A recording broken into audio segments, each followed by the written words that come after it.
Është data 2 korrik 2024, ditë e martë, ora 14:30 dhe kandidatët po hyjnë në sallën e testimit. Njëri pas tjetrit, kandidatët zënë vendet e tyre pranë kompjuterëve, por jo të gjithë prej tyre i shkojnë deri në fund testimit. Ulëmtimi i betimit për drejtësi tregon që 3 nga kandidatët që ju nënshtruan testimit teorik, dyshohet se hynë në sallë me pajisje kopjuese të dyshimta.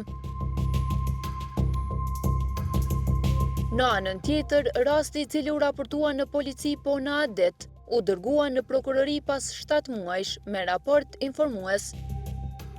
Gjithçka filloi kur monitoruesit e Departamentit për Patent Shofer nga Prishtina pretendojnë se pa në kamera që kandidatët në Gjakov kanë diçka të dyshimt pasi olën për t'i plotësuar testet. Dyshimet u ngretën fillimisht për 2 persona, e të njëjtit ende pa përfunduar testimet e tyre, largohen nga salla.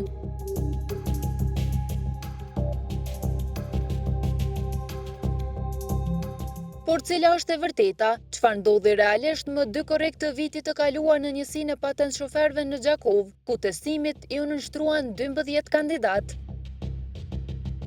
A ditë ishim në qendrën e monitorimit bashkë me monitoruesin e kamerave të pjesës teorike dhe vërejtëm dyshimet tek 2 kandidat të cilët me rastin e uljes në karrikë filluan të zhveshen një farë mënyre në proces testimit dhe të filluan të rregullojnë kompjuterët përmes kamerave të verifikuar ose të shohin pyetjet e mundshme në ekran.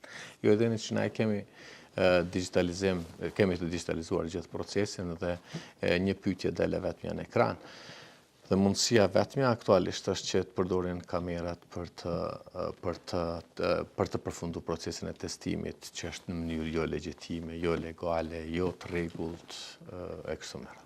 Përpos këtyre dyve të ne që i kemi vrejt, ka qenë edhe i treti të cilin e kemi vrejt dikur më vonë.